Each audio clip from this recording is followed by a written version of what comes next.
Clico policyholders warn potential buyers, buyer beware. Manhunt underway after policewoman shot in Caroni, and 2 arrested for alleged theft at Price Mart massacre. Now for the details. A fire broke out Tuesday morning, destroying the abandoned La Brea Lake Asphalt Sports Club at Port Door. Despite the quick response from Point Fortin fire officers, the main structure was completely lost. Firefighters arrived at 10:07 a.m., but the blaze had already consumed the wooden building. No injuries were reported and the cause remains unclear, though reports suggest a cooking incident may be responsible. The building was set for demolition next week to make way for a community pool. MP Stephen McClatchy confirmed this while attending an event in Pointe-a-Pierre. Head of the Clico policyholders group, Peter Purmel, has issued a warning to anyone looking to purchase the government's 49% share in Clico, stating that buyers will inherit the company's ongoing legal issues. Purmel highlighted that policyholders still hold valid contracts with Clico despite the government's bailout and repayment. He emphasized that under the Insurance Act, policyholders cannot legally sell their policies. Purmel's caution comes after Finance Minister Colm Imbert announced in the 2025 budget that the government plans to divest its stake in Clico, potentially generating billions in revenue. A manhunt is in progress after WPC Kiana Mahabir, 30, was shot and wounded outside her home in Caroni early Tuesday morning. Mahabir, a member of the police band, was attacked around 1 a.m. as she returned from Piarco International Airport. 2 men approached her car, and when she refused to open the door, she was shot through the glass. She is currently in stable condition at the Eric Williams Medical Sciences Complex. The shooting has sparked widespread concern, with many, including comedian Nikki Crosby, expressing prayers and support for her recovery. Authorities continue to search for the suspects. 2 men are in police custody after being caught with stolen items from Price Mart's Massacre branch on Monday. Security officers spotted the men with a navy blue stroller and alerted police. Upon searching the stroller, officers discovered 18 bottles of Forest Park Punch and rum valued at over 6,000 TT. The men aged 23 and 42 were unable to provide a receipt and were arrested. They are expected to be charged with larceny and are being processed at the Arima police station. Well, that's news to the hour on WESN. I'm Naomi McNish. Thanks for watching.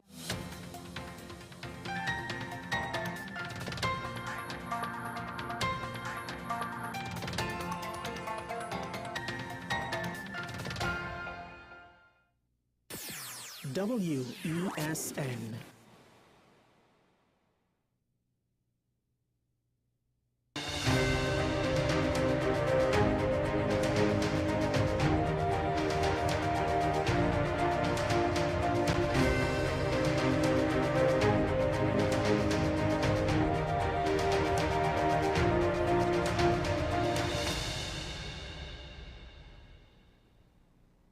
Hello there, TNT, and welcome to Air Prime on WESN, Content Capital. I'm Keaton Shaw. Thank you very much for joining us. It's always a pleasure as we look forward to have some heavy conversations, some thrilling debates, but hopefully it leads to some opinions being simulated within your mind as per the future of Trinidad and Tobago, and of course your responsibility and the role you play as a citizen of TNT. Now, yesterday morning, I had a conversation on this program with Derek Ramsmooch, political analyst, and he shared quite an intriguing opinion, one that I was not necessarily expecting. You usually hear about the doom and gloom and the negativity being put forward by other analysts. Derek Ramsmooch had a different approach. He says that we're not in a dire situation here in TNT. In fact, if you take a look at what's happening with our politics and within political parties, it's simply an evolution, one that you can see characteristics of abroad, for example, in France with Emmanuel Macron, and in the UK with Rishi Sunak, and of course now Keir Starmer. So it's natural what we see happening, but obviously change is necessary, change is needed. Who is going to bring about that change, and would Trinbagonians accept it? He was quite frank in his opinion, and he was very much to the point, not trying to mince his words in any way. And that had me thinking for a moment. Is what we are seeing a reflection of what we have essentially put forward? This reliance, this constant reliance on politicians who have been there for decades. And when it comes to them finally laying down their hats, what's going to happen next? Are we going to be accepting of younger, fresher, newer political leaders? That's a question that only you can answer, but let's have a conversation about that. I'm joined this morning by colleague and former youth parliamentarian, a gentleman who has been absent for the show for whatever the reason may be for a couple of weeks now. Chris Hossain is with us. Good morning, Chris. Good to see you. Good morning, Keaton. Good morning, Trinidad and Tobago. I apologize for being absent for some time, but I'm very, very happy to be here this morning. So thanks for having me. That's okay, Chris. We know that you're a busy man, so we accept that apology. Chris, I mean, in the time that you have not been on air prime, you've had quite a lot to digest in respect to our political leadership. Previously, we have spoken extensively about the leadership of the United National Congress. It seems as though that conversation has settled a bit, and that there are conversations, at least from what I'm hearing, that the United National Congress are sorting themselves out and will be ready for when a general election is called, even as it relates to the current state of the party. Big questions have arisen as for the People's National Movement and who will succeed Prime Minister Dr. Keith Rowley, particularly with him hinting at the possibility of him leaving active politics. Now, there's been a constant back and forth between Stuart Young, and the latest, of course, Foster Cummings, although other names such as Dr. Amory Brown, Penelope Beckles have been called. Putting all names and characters aside for a moment, when you take a look at what is happening with the People's National Movement, would you agree that this is just a natural evolution of politics and politicians? I think it's a natural exercise of democracy within politics. And of course, within the People's National Movement, the conversation about internal elections, it is a relevant one, as we would have heard coming out of one of their meetings recently, their General Council meeting recently, the potential, and initially the date would have been cancelled for the convention.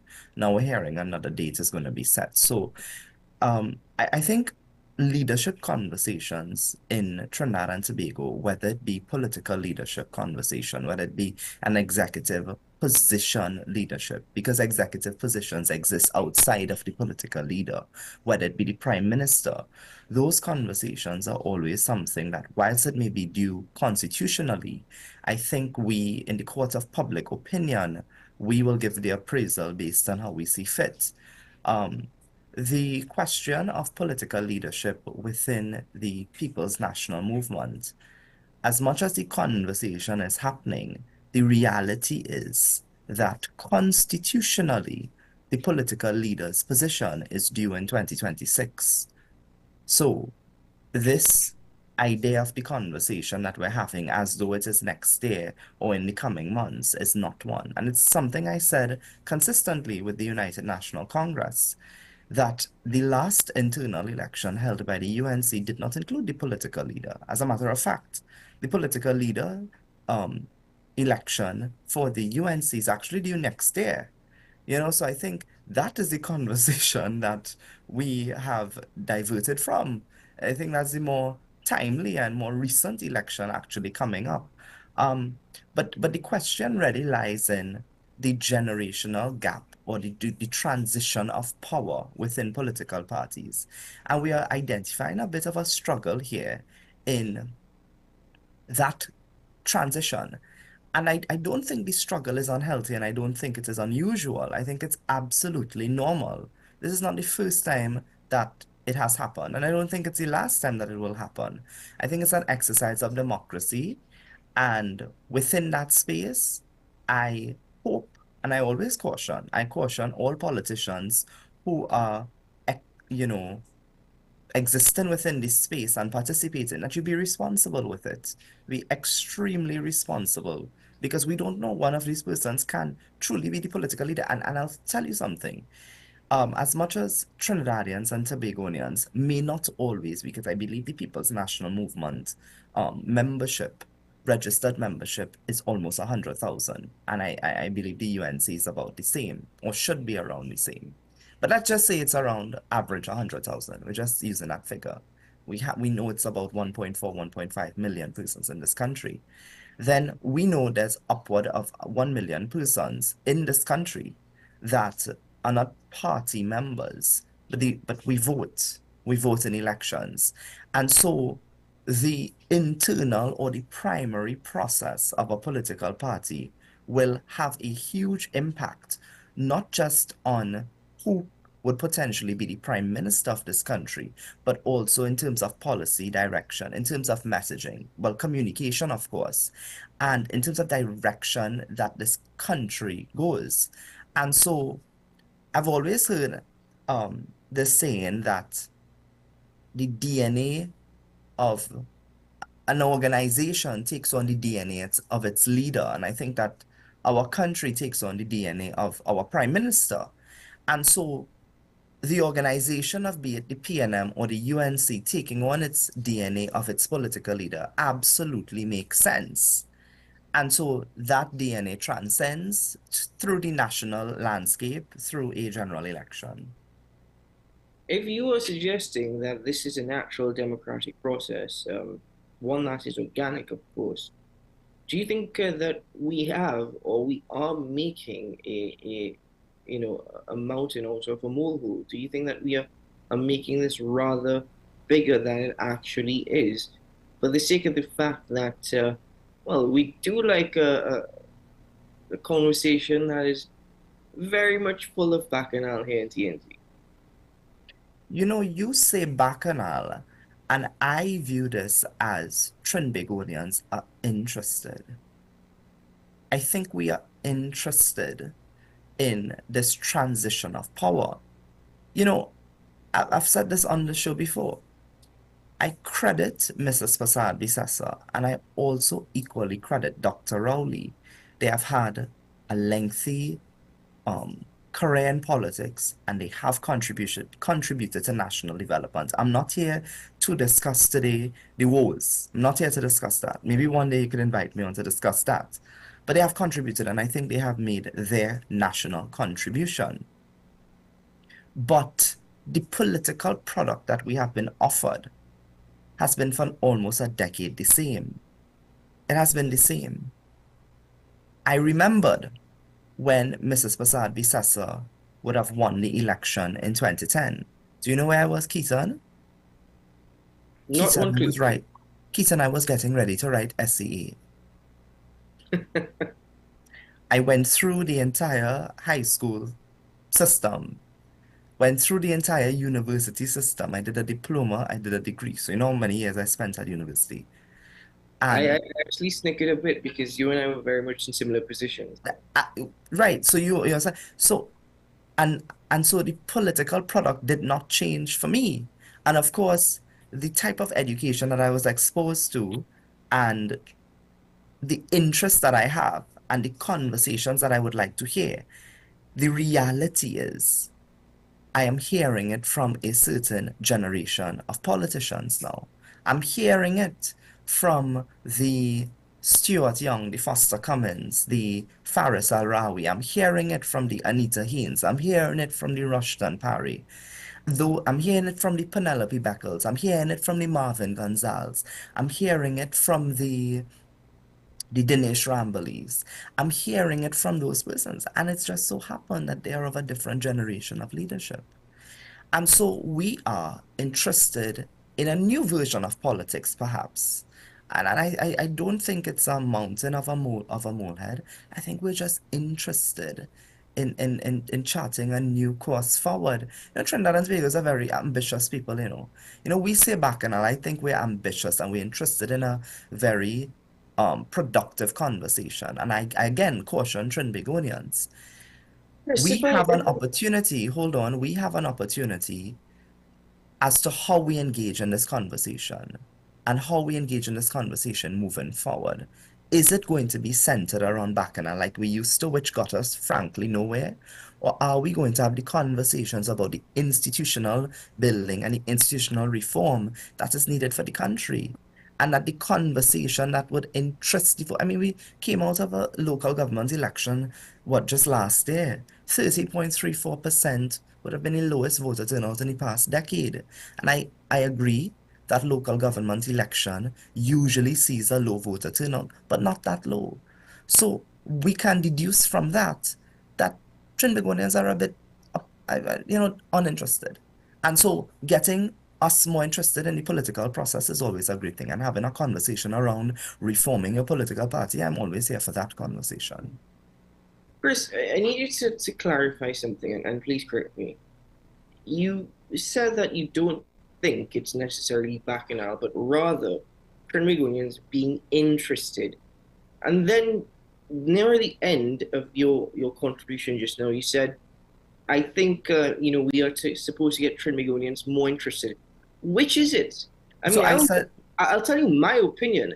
I don't think that it's necessarily Trinbagonians being interested in the political process at this point of time. I honestly do not get that impression. Even with conversations that you have with individuals, I have conversations with individuals on the street all the time.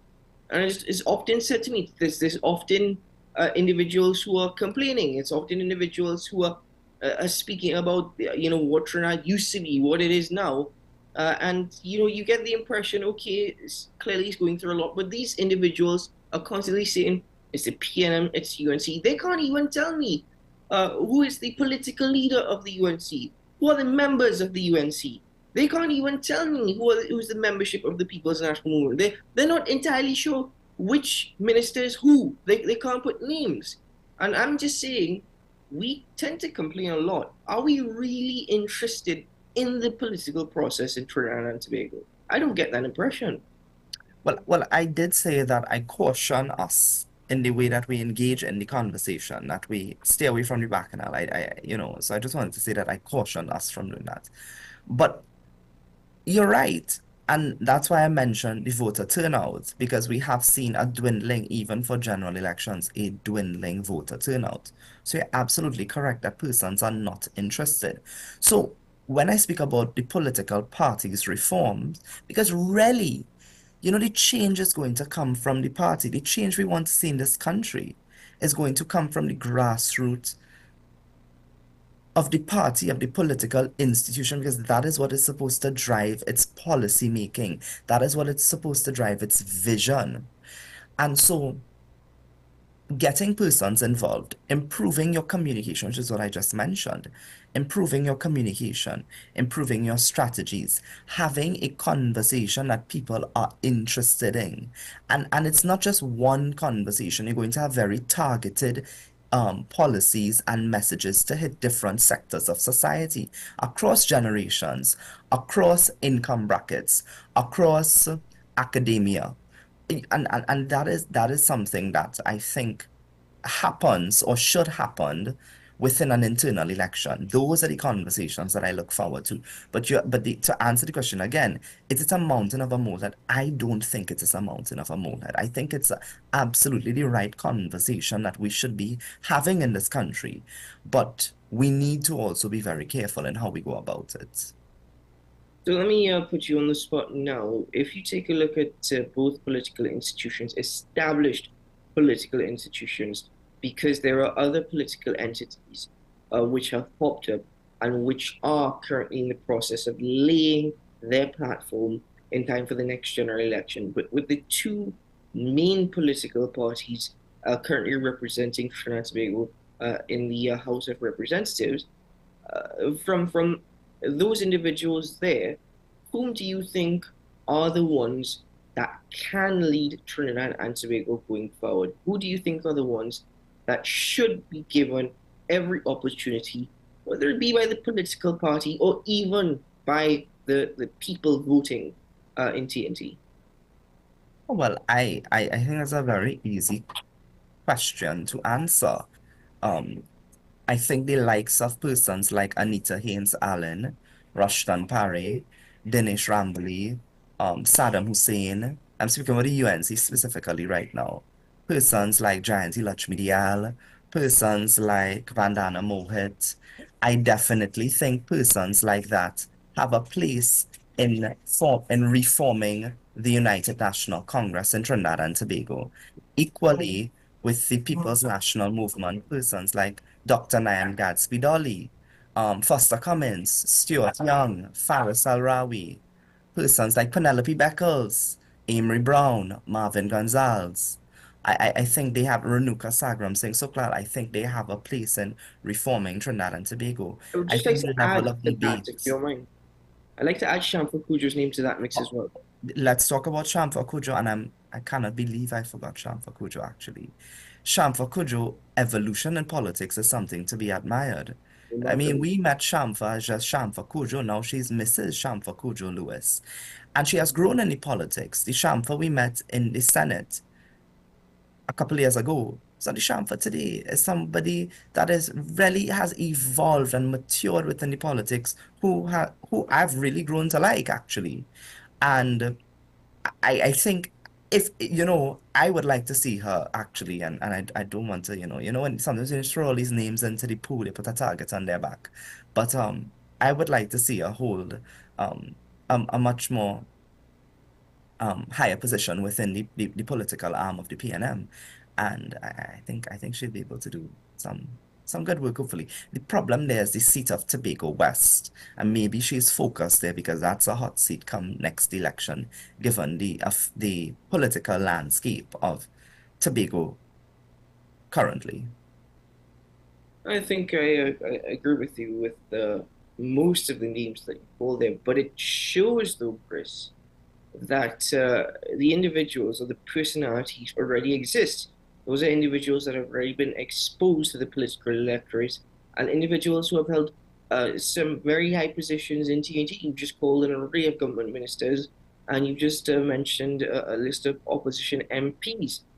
So they I have been given opportunity already by the political parties. Of course, it's now if we will see whether or not the electorate seeing them as the next ones to lead the parties. Because the thing is, at the end of the day, Chris, if they are in that position wearing red or yellow, that's still what seems to matter most. If you're wearing red or yellow, that seems to be what matters most. I think people need to start focusing a lot more on individuals rather than red or yellow. I agree. I agree with you. I think that we need to focus on individuals rather than red or yellow. It's about red, white, and black. But even when we say that, that also means that we need to focus on the people within red and yellow. And sometimes you may find yourself supporting a policy that may be more red or more yellow, and you know what? That is okay as well. When we have conversations, political discussions surrounding the PNM and the UNC, there's this thing that exists where we try to hold a position that's in the middle, that it's either or, and it sometimes is, it sometimes is that the PNM is correct on its position here. It sometimes may really be that the UNC is correct on its position here, or it might be that there's a space for bipartisan conversation to be developed for a conversation with both ideas coming together. That exists. There'll also be a position when what they're both saying may not make sense at the time. Um, but even in analyzing that, you recognize that you have to submit to the political process and support a policy, and it happens to come from the party. And that's just how our system is set up in Trinidad and Tobago, our Westminster system. Chris, I think we're going to take a quick break here on the program now because there's a lot more to get into. Hopefully, we can be joined by Ajay Alain shortly to get his 2 cents on this conversation. I think there's going to be a lot of focus as per leadership going forward, particularly the futures for both parties. The latest that I'm hearing coming out of the United National Congress is that they are going through an internal process, which really would lead to a transformation and evolution before the general election, whenever that is called. So let's hope that process is sorted out quickly. But it seems to be a similar thing happening with the People's National Movement. Theirs has just become more public recently as compared to the opposition United National Congress. But of course, there is a lot to talk about heading into this, well, as we get deep into silly season, of course. So let's take a quick break here on the program, ladies and gentlemen, and when we return, conversations will continue. Stay with us.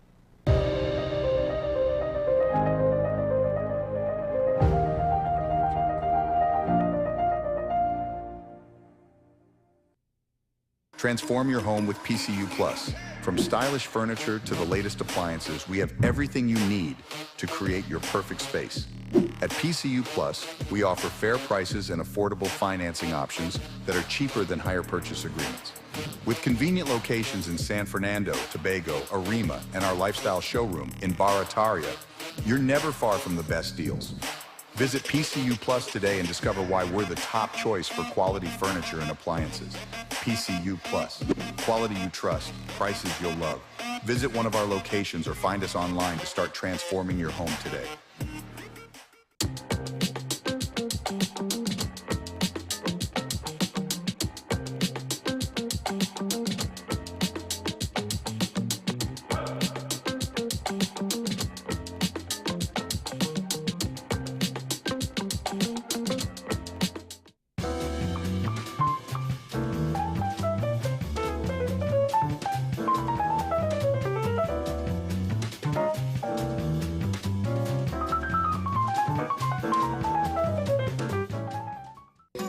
Take some time for yourself or spend some time with the family at Sandy Point Village Hotel. Enjoy our various studio and suite apartments, self-contained with their own kitchenettes and Wi-Fi.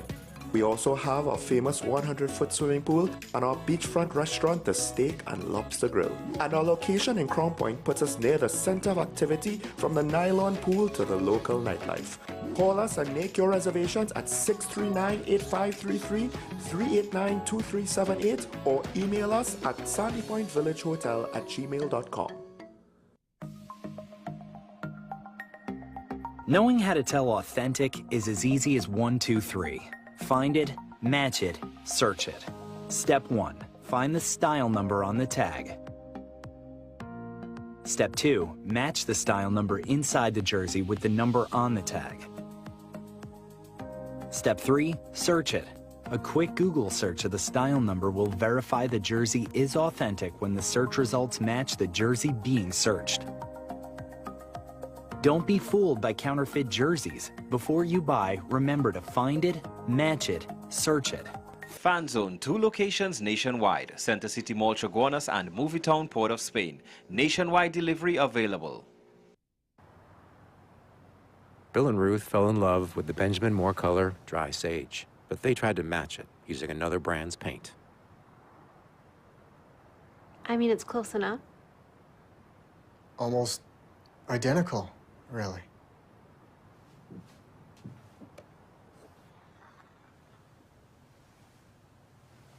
Yeah, there it is. Never trust another paint to be a Benjamin Moore color.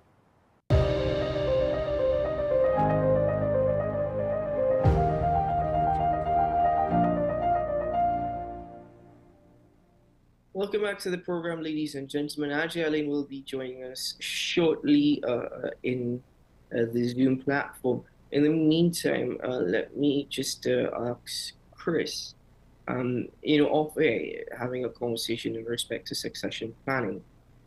Chris, it was recently pointed out that there was never really any succession planning from the 3 previous political leaders of the People's National Movement. And this was pointed out by Ferdy Ferreira, who's a founding member of the People's National Movement. He spoke about Eric Williams, he spoke about George Chambers, he spoke about Patrick Manning, and he indicated that Eric Williams would not have chosen George Chambers would not have chosen Patrick Manning, etc. There was no succession planning. There is something similar happening in the United National Congress, where there seems to be no succession planning. Should that be something that is of the norm? Should there be no succession planning to allow for an organic democratic process to take place? Or should there be succession planning so that there is a better idea as to who is going to lead the political institution going forward? I think that in any thriving organization, you need succession planning. Any thriving, because you want that the legacy of the organization continue to live on, even if you are not inhabiting office. So the persons who hold leadership in any organization understands fundamentally for the success and life of its organization and successful life of its organization, succession planning is a must. And you see that across any private sector organization, you see it. Now, when it comes to the political parties in this country, I think I have recognized it in one political party, and based on some recent scenarios, I've been questioning it in the other. Mm-hmm. Go ahead, Chris. Well, the reason I say so, I believe within the PNM that, and you saw it when Dr. Rowley became the opposition leader, actually, the political leader, opposition leader of the PNM. You saw then that he created a space for a new crop of politicians to come in, younger persons. Again, Mrs. Kojo Lewis would have been someone who he introduced us to. We would have also seen Dr. Nyan Gadsby Dolly, Ayanna Webster Roy, Marvin Gonzalez, Faris Al-Rawi. Faris is another one we were introduced to. Stuart Young, a young group of politicians who would be able to navigate these political waters. And so far they have done that. And I think the leadership of the PNM created a space for these persons. I'll include Foster Cummins to that as well. They included the space, and we have seen them thrive politically, that is. Within the UNC, I would have said absolutely. I was going to say absolutely. And we would have seen these persons like Tahaka Obika. We would have seen persons like Anita Haynes, persons like Vandana Mohit, who came in as, a local government practitioner, mayor, MP for Chaguanas East. Similarly with Anita Haynes, senator, MP. So we would have seen those things. But the recent internal election in the UNC is still making me question if the succession planning was real or not, if it was real or not, or were these young persons viewed in a tokenistic way, especially in the way Anita Haynes Allen would have been treated. I thought that she was one of the persons who was supposed to benefit from succession planning. And I want to again caution the PNM now. And they may say, but who is this boy telling them to go and caution the PNM? But I still proceed that not just how you engage, but when you hold power, there's a responsibility that comes with it.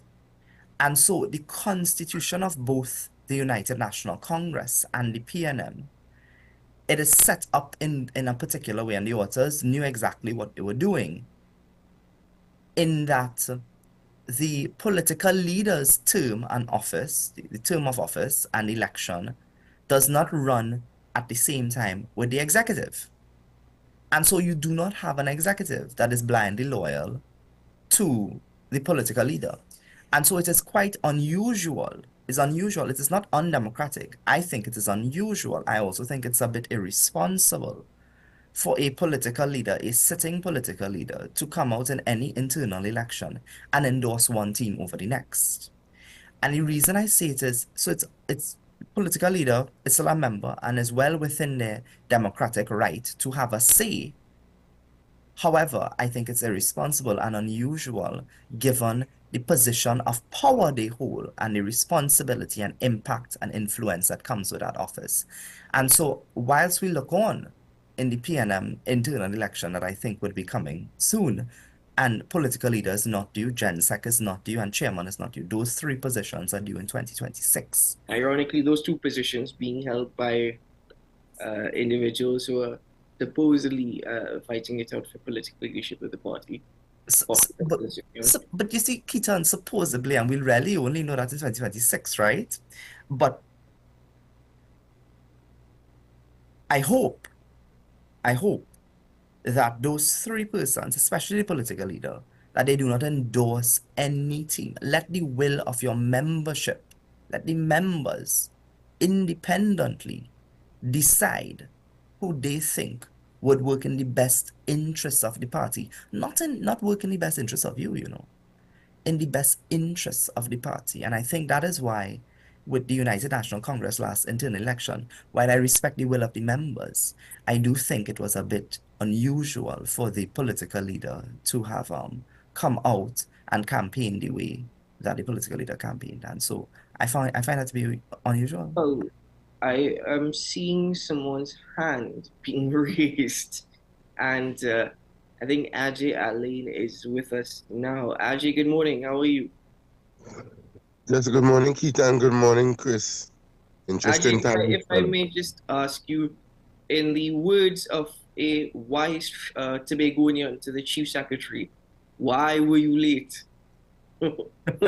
I was on time. Why were you late? No, I really had a mix up with the time. Usually we are here on a Friday. Of course, my friend. I was really thinking Friday. I do apologize immensely. My profuse pardons, my torrential apologies. It's good to see you, Ajay. It's good to hear from you. I saw your hand actually being raised. So when Chris was contributing to that question of succession planning just now, if you'd like to share your thoughts with us. Yes, I would. Allow me to take this opportunity to remind Trinidad and Tobago of the process for a PNM internal elections in the Tobago a couple of years ago.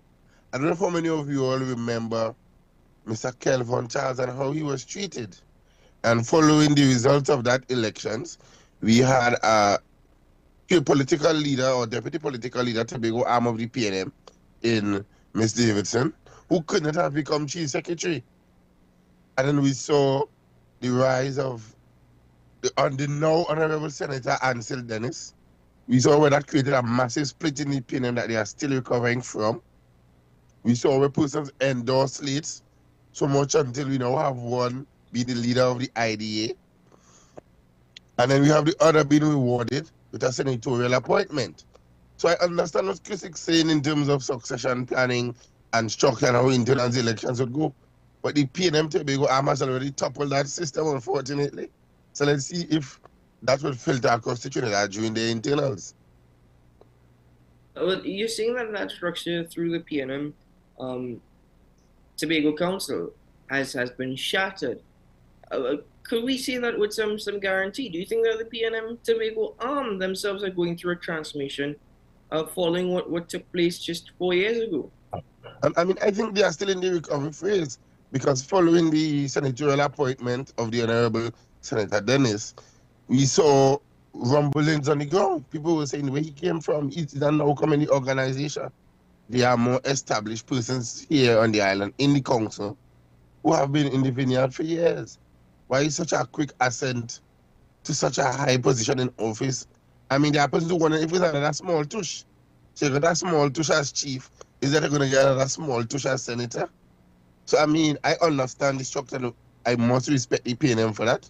They have a structure, the comply to the systems and to the constitution. However, following the last internal elections, I mean, they are still in the process of recovery.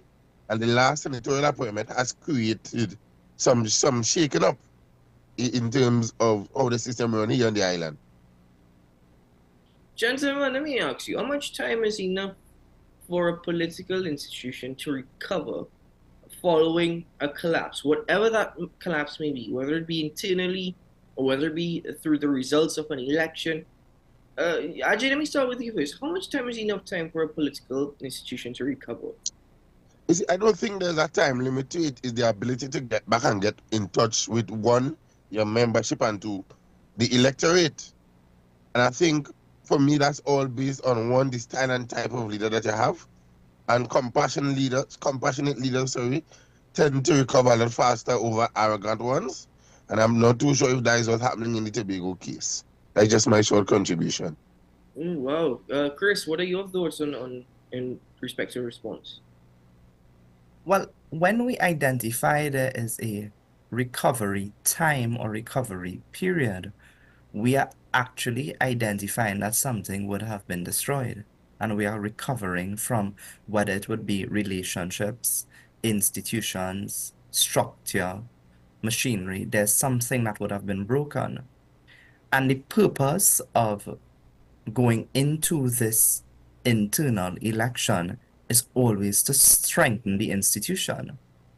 So I find it odd that we go into a process that is designed to strengthen the institution, and then we come out saying, well, what is the recovery period like? I want to, again, challenge us. Me being a younger person participating in this conversation, political conversation, of course you're going to hear a different opinion from me. I'm of a different generation. I'm going to bring a different point of view. And so I am bringing this different point of view, saying that we can get through this in a healthy, respectful, responsible manner. That it's not difficult. It's how we choose to engage. And I think when we're looking at the party's elections, I think it should even be nicer. These are your own party members. These are not your enemies. you know. So I don't like the idea of going into a process to strengthen and you come out saying, well, how do we recover? And that's what we're seeing in the United National Congress right now.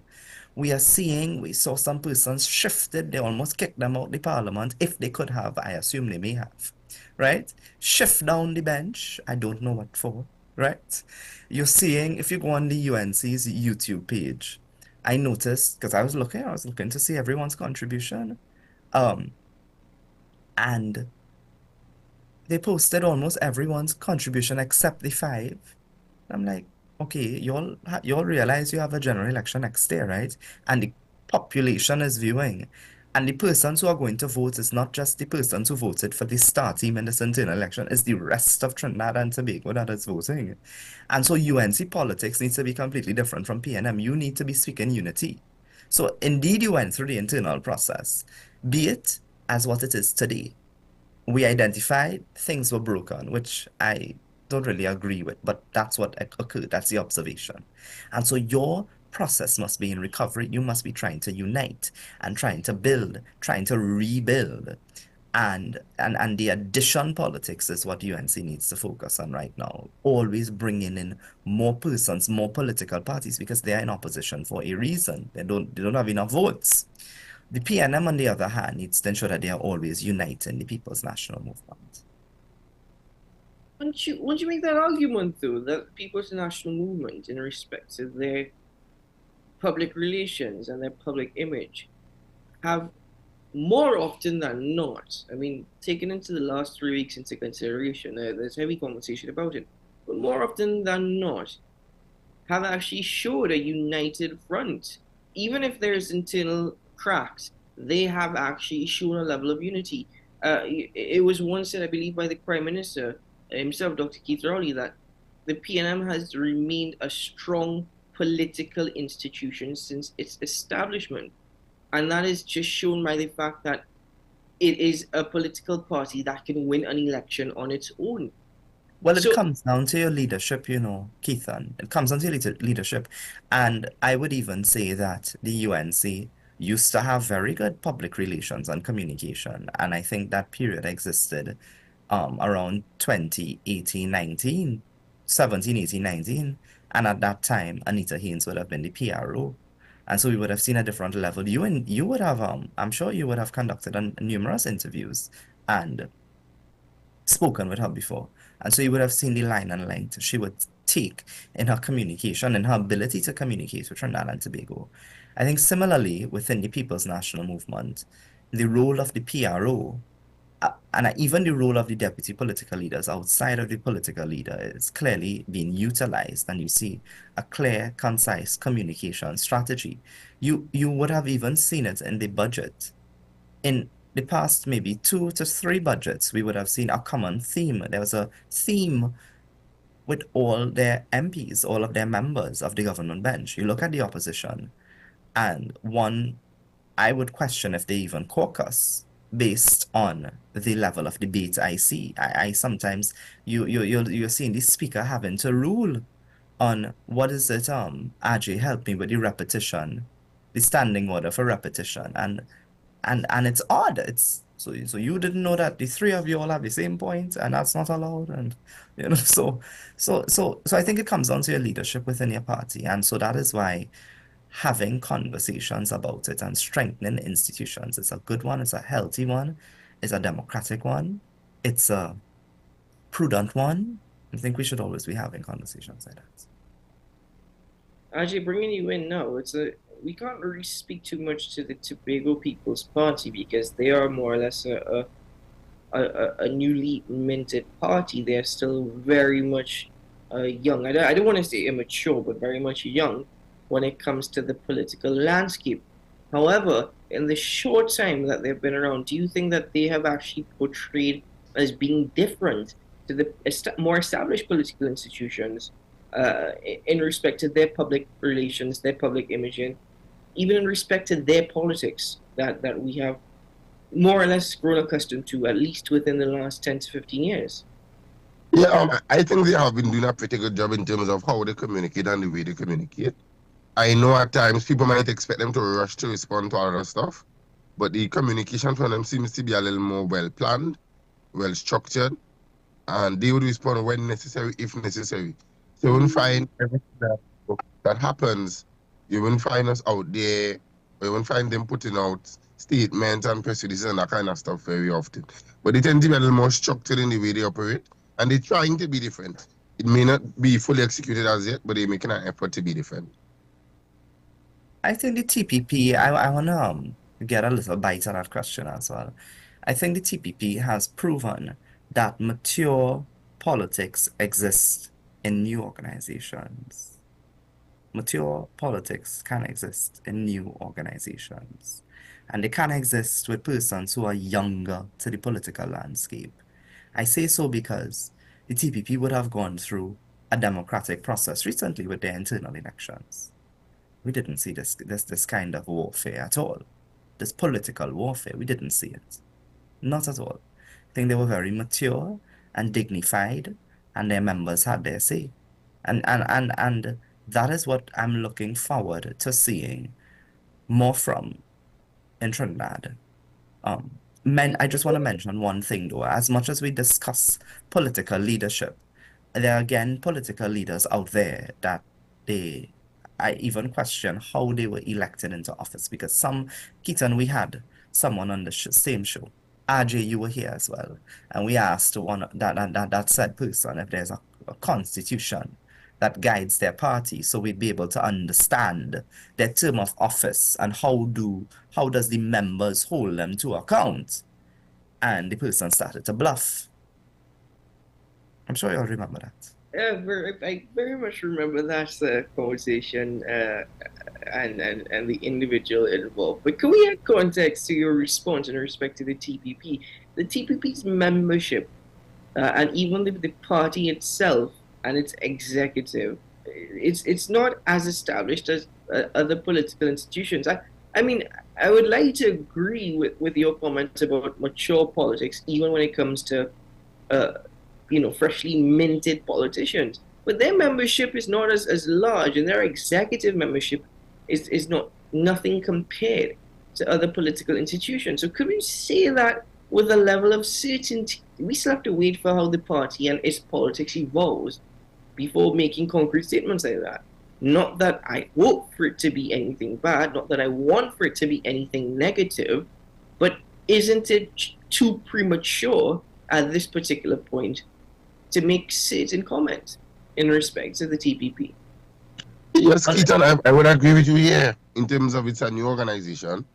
It's a structure being built out. And with any new thing, you got to give some teeth in the room, you got to leave some space for some disagreements to happen to see how they would navigate that space. But I think they're making a conscious effort to do things different. And because of that, they're going to find some unusual circumstances coming up. And then we also need to consider that the TPP is led by a linguist. The current political leader of the TPP is a linguist by profession. So I think that's why the messaging tend to be so structured in terms of what is the ideology or the strategy for communicating.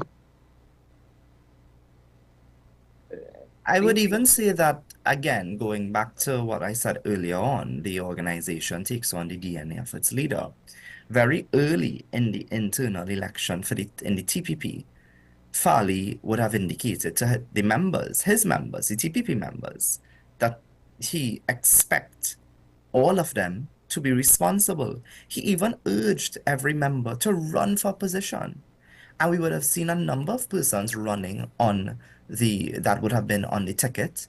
And there were a number of persons contesting different positions, sometimes 3 and 4 persons contesting the same position. Didn't see that kind of behavior. And it's because the leader, with understanding at that time, he was the interim political leader at that time, he knew very well that the role that he held was that held not just power, but impact in person's mind, and it had influence. And so he used that and was very responsible in telling them, well, here's what, this is how we are going forward in this internal election. He didn't sort to say, well, I'm endorsing this team, support these persons and vote for them because I like them and they like me. He didn't say that. Chris, that really seems to be grinding your gears, my friend. No, I said it's unusual. I think it's a bit weird that you hold power and you would do something like that. Anyway, well, we are nearing the end of this particular topic of conversation. But going forward, what style of politics do you think Trinidad and Tobago needs? And would Trinbagonians be willing to accept such style of politics? Aji, we'll start with you. Keita, you tend to ask some of the harder questions coming to the end of these types of programs. But I think we'll be looking for the Manning Basdio Pandey type of relationship, but in a modern format.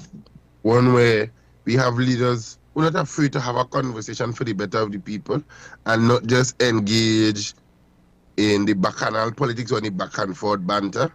But there's some words that was used by Orville London at the opening of the Scarborough General Hospital, which was what the UNC administration do. And he said there must be meaningful collaboration for optimum success. And I think that is what Trinidad and Tobago wants right now. Meaningful collaboration for optimum success. I like that quote, actually. I think we should borrow it more often. Chris? I think we need to set our goals. We need to set SMART goals in this country. We all know what SMART goals mean. Once we set the outcome, I think, and we work towards it, we'll have a more, fruitful discussion and a better nation. And when I say outcome, I mean in every aspect, in terms of the energy sector, in terms of communication, political communication, in terms of what is the relationship like that we want. Ajay mentioned it. We want a bipartisan relationship. We want you to extend your arm across the aisle and interact with the members of the opposing side in the best interest of your constituency and, of course, the country. And it is not like it's absent. It exists. Ajay, we always speak about it with Ayanna Webster Roy extending, Marvin Gonzal, Faris Al-Rawi, and working with opposition members, Dr. Nayan Gatsville, and you see Saddam Hussein, Anita Haynes, Rushton, Parry, Dinesh Rambali. You see the relationship happening and you see the benefit to constituencies. We would have seen the benefit to Taba Keats recently with the budget and what how her advocacy was able to position the constituency to get certain things done in that area with regards to public utilities. And there's a lot of discussion in the budget surrounding that and her contribution and the ministers. So we want our politicians to take their job extremely seriously. It's a job of service to country. And we want in that you be very productive. Be very, very, very productive in it. We don't have much time, gentlemen, so I'm going to leave you with a question to think about going forward. Exactly what is meaningful collaboration? What is optimum results in that particular context? Think about it going forward. I know, Chris, you just gave some examples, but in respect to that quote, there might be people asking exactly what is meaningful collaboration, and to what extent could we have meaningful collaboration? But all hope is not lost. It's not all doom and gloom because this morning, ladies and gentlemen, we just had an example of two young individuals who have a lot to contribute to Trinidad and Tobago, Chris Hussein and Ajay Aline. So there is a lot to come from TNT. Let's just hope it extends beyond AM Prime and that one day we see them in a more concrete position to make some sort of change. Change starts with discussion, but let's see what happens in a couple of years' time. So Ajay, thank you very much for joining us this morning on the program. It's good to hear from you. And of course, I know that you would be enjoying October Carnival celebration. Wish we could be there. Unfortunately, we didn't get our tickets on time for the flights. Chris, it's good to see you as well, my friend. Enjoy your weekend ahead. All right, ladies and gentlemen. So we're going to take a break on the program, but Chris has spoken very highly of one particular member of Parliament this morning in the form of Anita Haynes, MP for Tabakeet. Well, he might be very happy to know that she's our next guest on AM Prime. She'll be joining us shortly. Let's take a break here on the program, and when we return, we welcome her and get into that discussion. We'll be right back.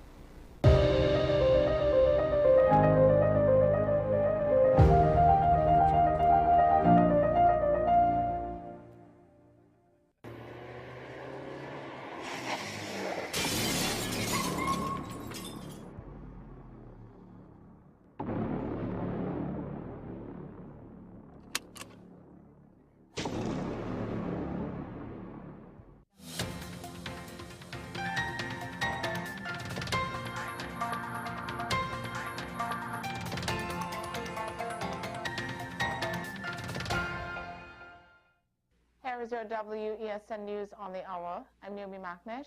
Thanks for joining us. Here are the headlines. Fire destroys defunct Labrie Sports Club. Clico policyholders warn potential buyers, buyer beware. Manhunt underway after policewoman shot in Caroni, and 2 arrested for alleged theft at Price Mart Massacre. Now for the details. A fire broke out Tuesday morning, destroying the abandoned Labrie Lake Asphalt Sports Club at Port Door. Despite the quick response from Point Fortin fire officers, the main structure was completely lost. Firefighters arrived at 10:07 a.m., but the blaze had already consumed the wooden building. No injuries were reported, and the cause remains unclear. The reports suggest a cooking incident may be responsible. The building was set for demolition next week to make way for a community pool. MP Stephen McClashy confirmed this while attending an event in Pointe-a-Pierre. Head of the Clico Policyholders Group, Peter Purmel, has issued a warning to anyone looking to purchase the government's 49% share in Clico, stating that buyers will inherit the company's ongoing legal issues.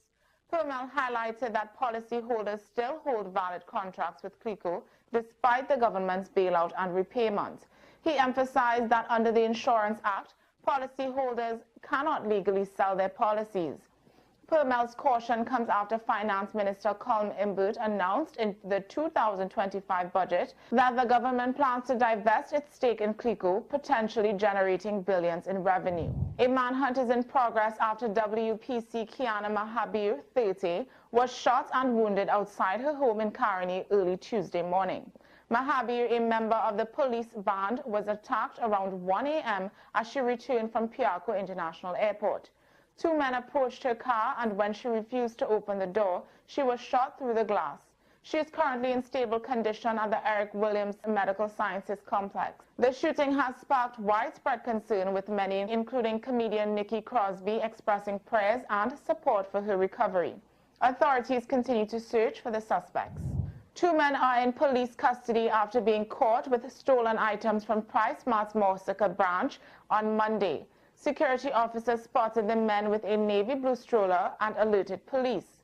Upon searching the stroller, officers discovered 18 bottles of Forest Park Punch and rum valued at over 6,000 TT.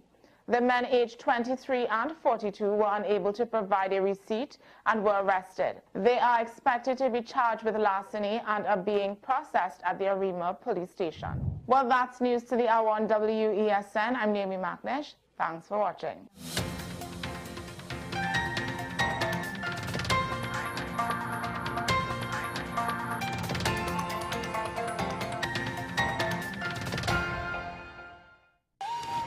Come travel with us as we explore Diwali across the globe. Diwali is celebrated in many countries worldwide, but do you know the traditions and practices of each nation? From Guyana to Australia, WESN presents Diwali Passport. October 9th to October 30th, with replays on October 31st. It's Diwali Passport, a WESN exclusive.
Every day, we communicate through stories. Stories of ourselves, our challenges, our goals, our experiences, and our aspirations.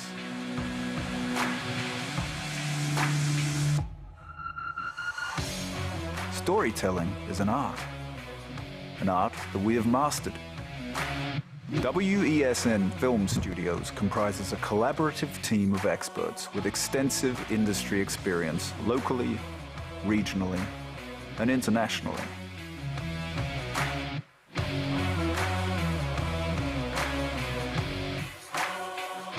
The ability of your business to successfully communicate with your preferred audience depends on the strength of the stories you tell. Your vision should be communicated in a high-quality, professional, and creative way.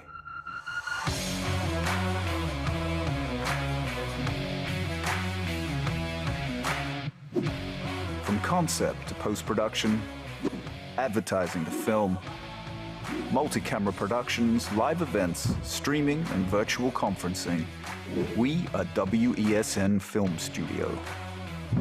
Let your own unique voice be heard and your vision realized. Call us today at 628-5835 for your next production.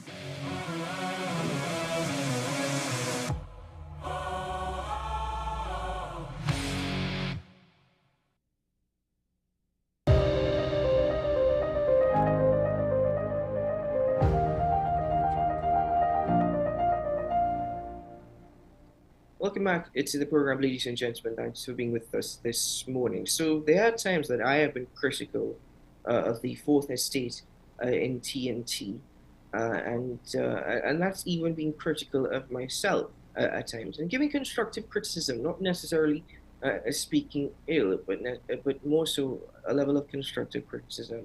This morning, I want to just give some praise. There was a report by a colleague of mine in the media by the name of Joshua Simongo. He did a report in respect to the school repair program over the last 8 years in Trinidad and Tobago, and his reporting was excellent. It's quite amazing the information he was able to disseminate through the report. So I encourage you to go and read that report online.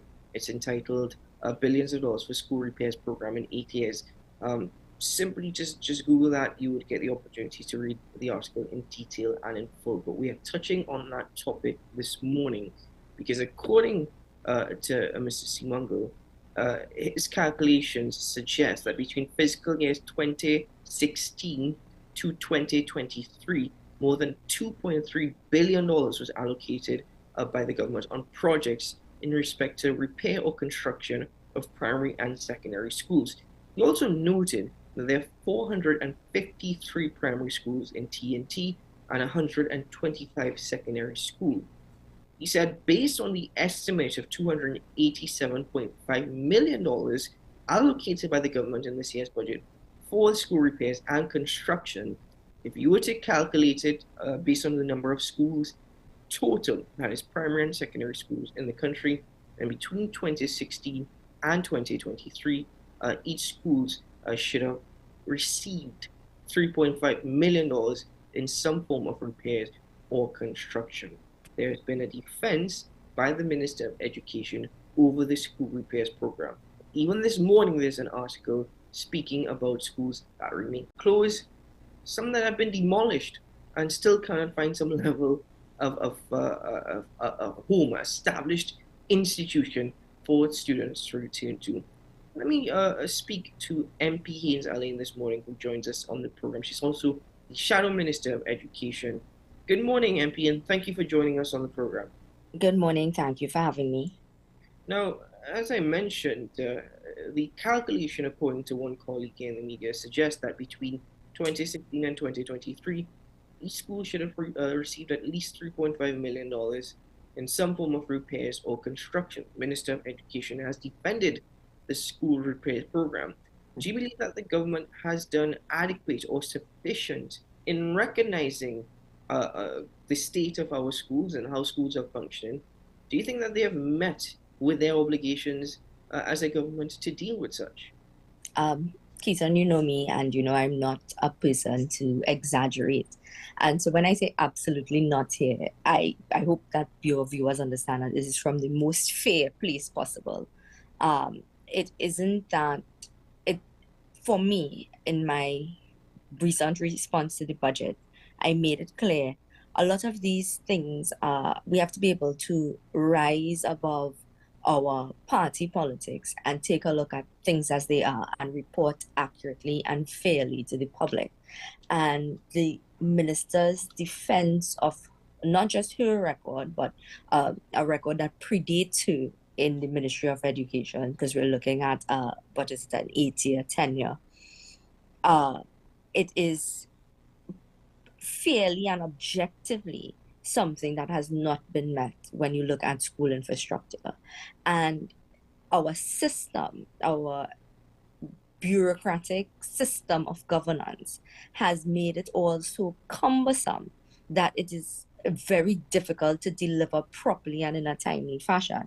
And so in the budget response, I said to the ministers of education and to the government by and large, what we have are billions of dollars being spent, as the report detailed. And if you check budget contribution after budget contribution, you'll see that the numbers would add up.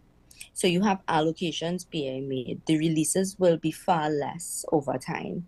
And then you have projects being done, but without any sense of prioritization, without any sense of accurate reporting to the public. So nobody feels as if the billions of dollars that were spent made any direct impact on the lives of citizens. So I proposed to the Ministry of Education that what you can do is itemize where you have your short-term or high priority fixes, infrastructural fixes, your medium-term work and long-term work, so that schools, because how it works right now in the with respect to school infrastructure, the ticketing system, schools will report via ticketing system to the Ministry of Education what work needs to be done, and they will give it a certain level of priority. So if your roof needs to be done versus your railing needs to be done, whatever the infrastructure work is, and then it's supposed to be checked off over the academic year or during the vacation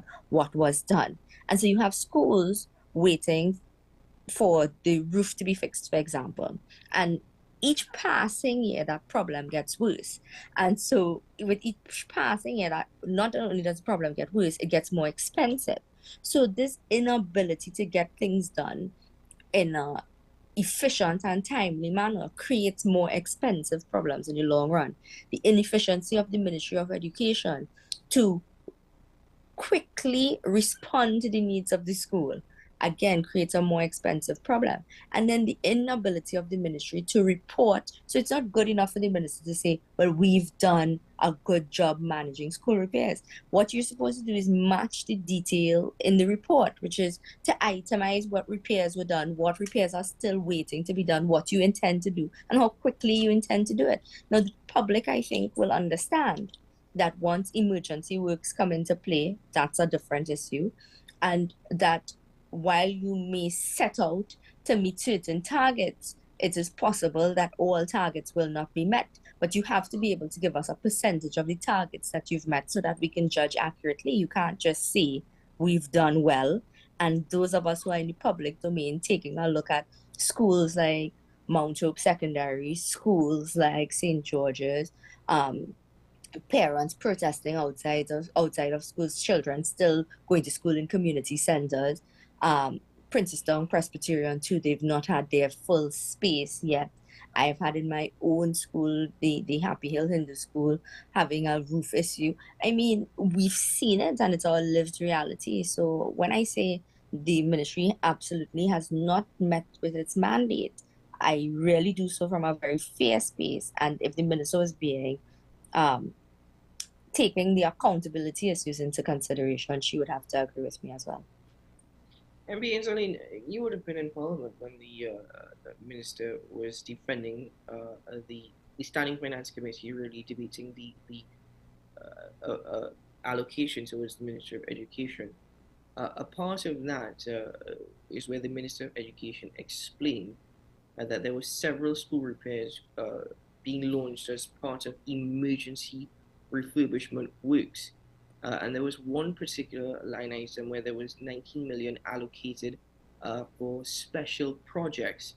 And the minister stated that 83 projects have already been allocated and are ongoing at this particular line item.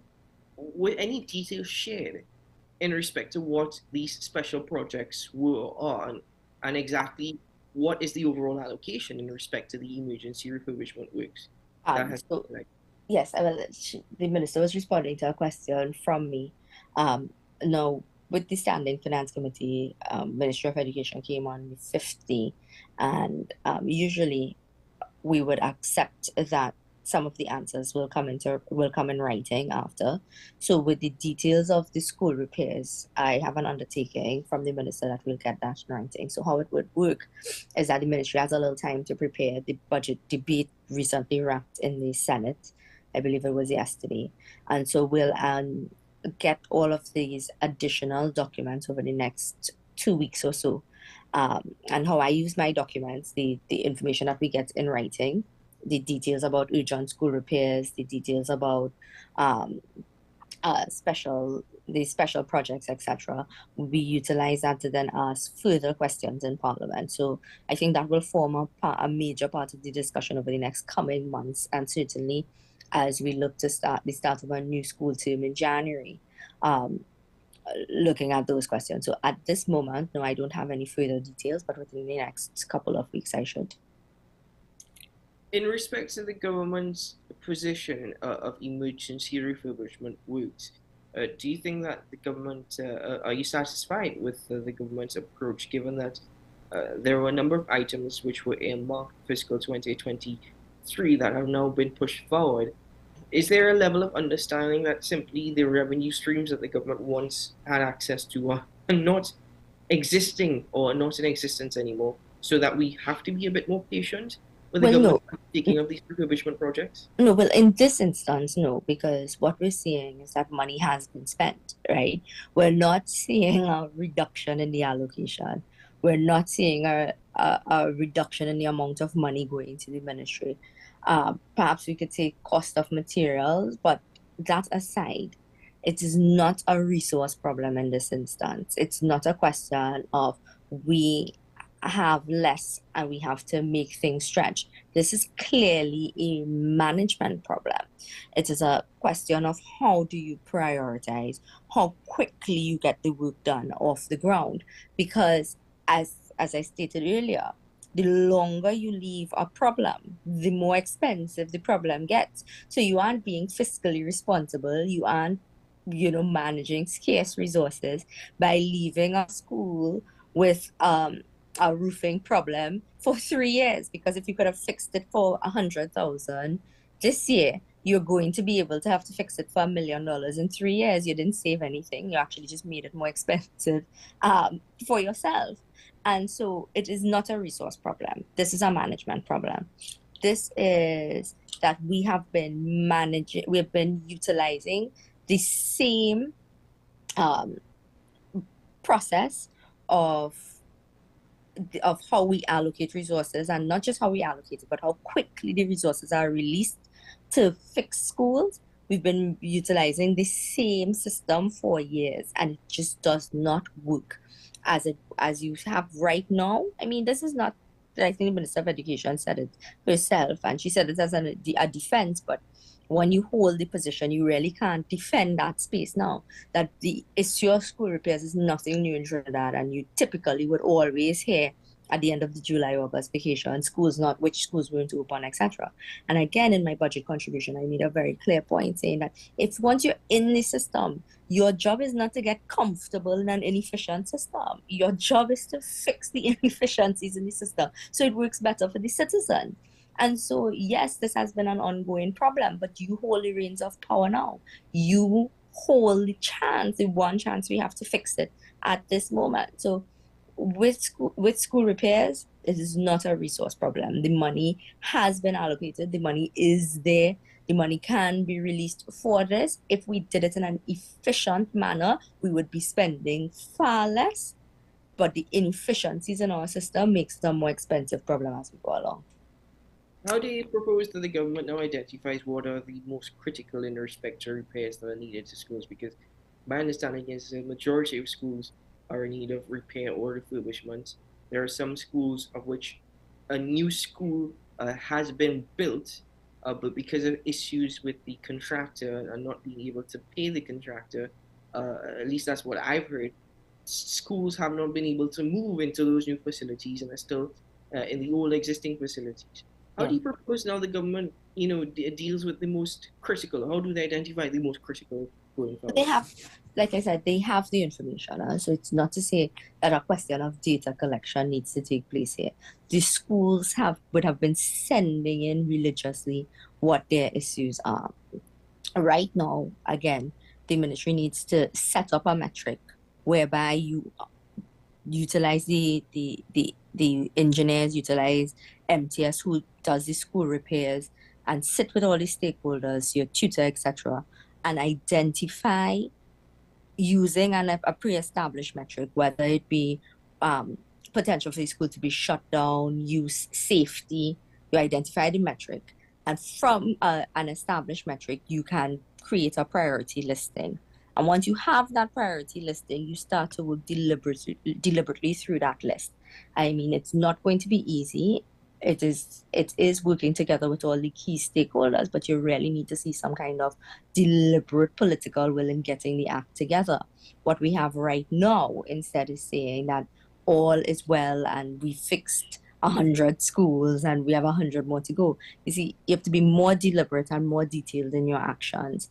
So once we can establish you're asking me to give you an answer, not being within the ministry, but having worked at the office of the Prime Minister many years ago, the technocrats are there to facilitate for any minister a space to get what you need to get done.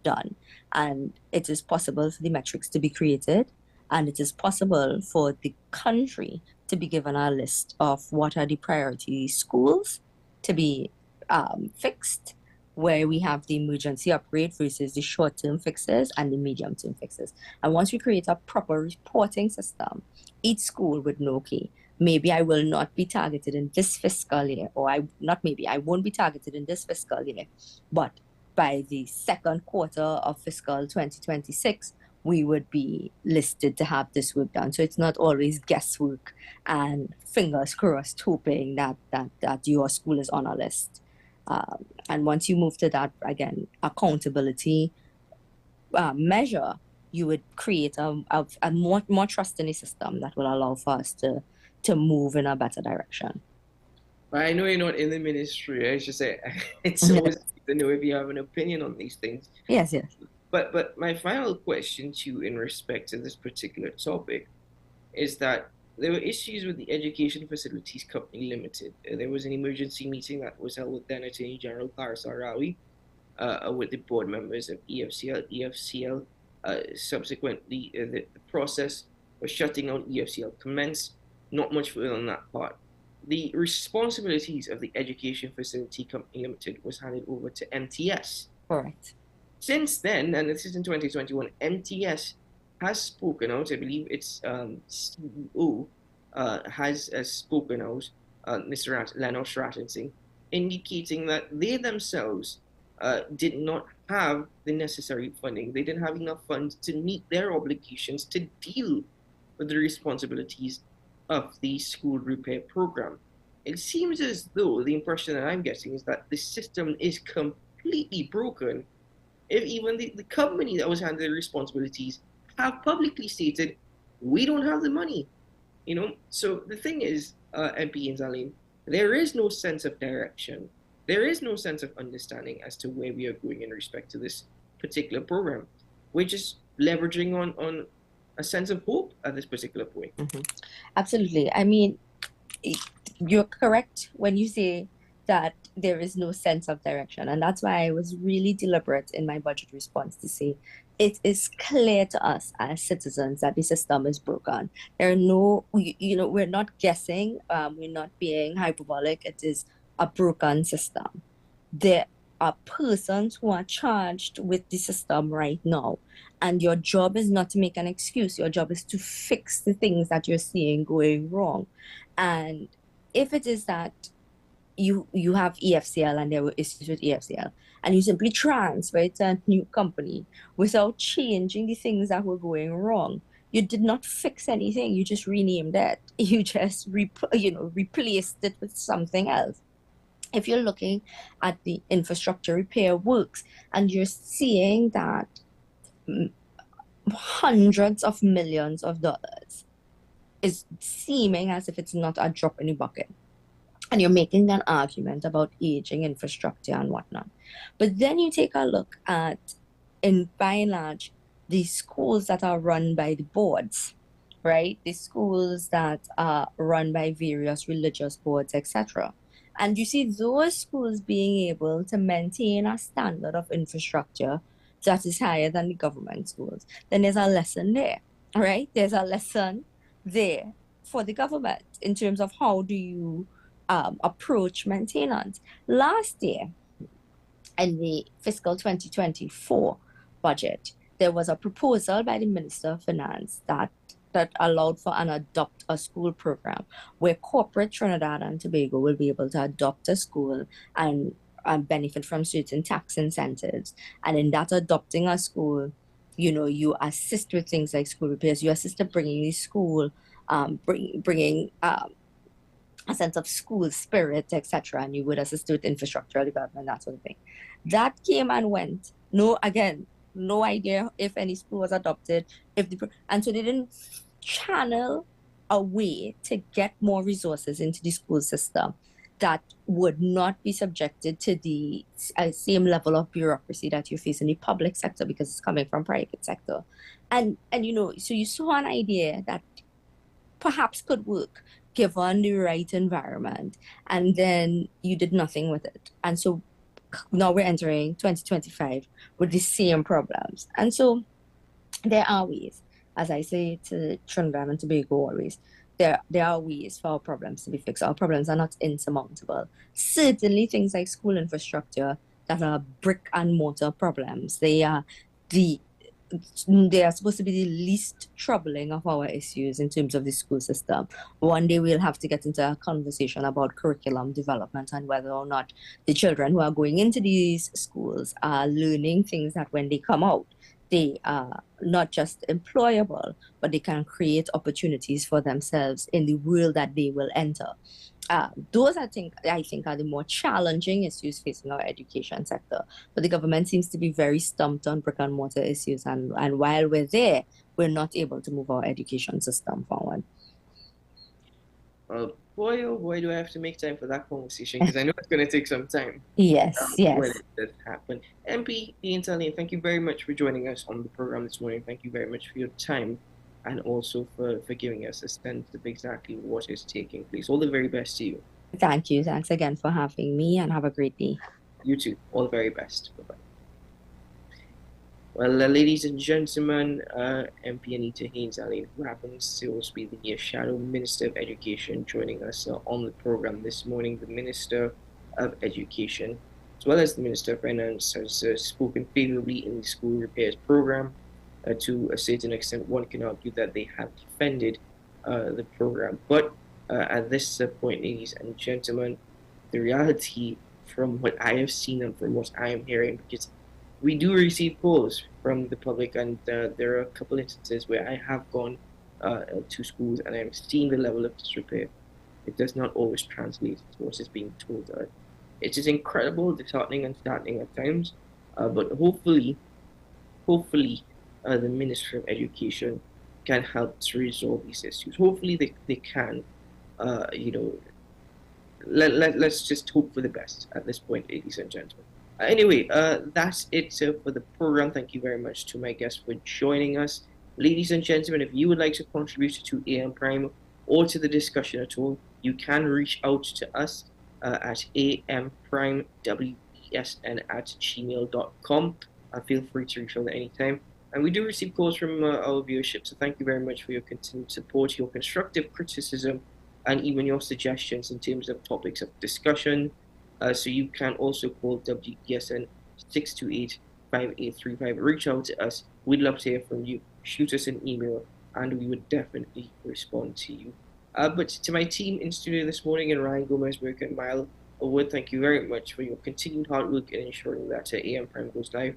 And of course, to our producer, Naomi McNish, thank you very much indeed. I'm Keaton Shaw, reminding you today is a good day to have a good day, ladies and gentlemen.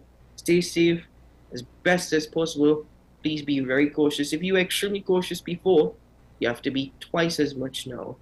We'll see you again very soon, hopefully. Bye-bye.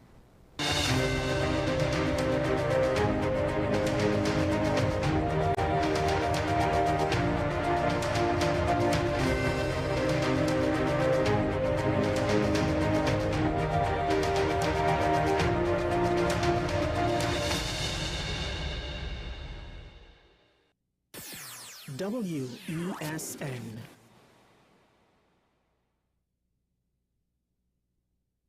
The home of Caribbean content is growing, and we welcome you to be a part of the #1 platform for young personalities who are driven to make a positive impact in society. As we continue to reach every corner of Trinidad and Tobago through our daily broadcasts, our social media pages, or through our 75+ digital billboards across the nation, contact us to learn about our competitive rates via marketing at wesncc.com or call us at 628-5835. WESN Content Capital, television with a difference.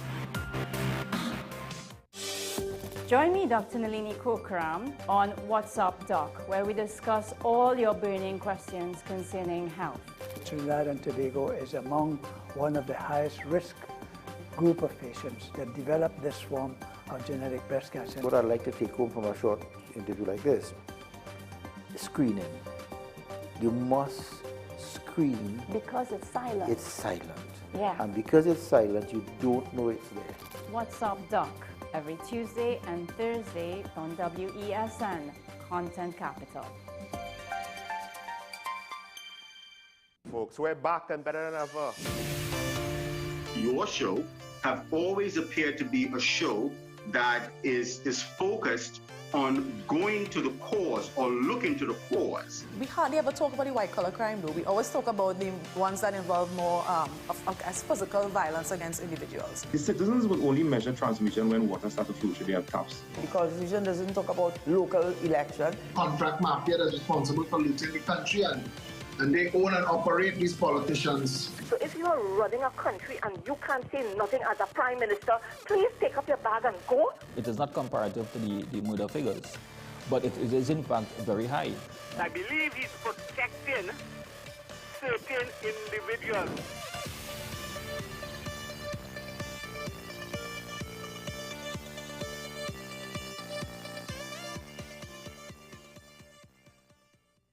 This is 10 Questions. I'm Andy Johnson. The distance from where we should be in the world in going forward on our commitments with climate change.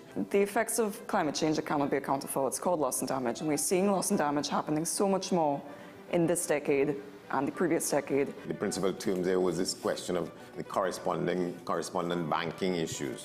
That is why we're trying to build capacity with this country here, Trinidad and Tobago, and other countries in the region. Man is not showing any signs of stopping or even slowing down. More than half of the forest in Trinidad is already gone. All the plants and all the animals and all of the nice clean water and fresh air and everything had to be on this planet for humanity to have a chance. We have small change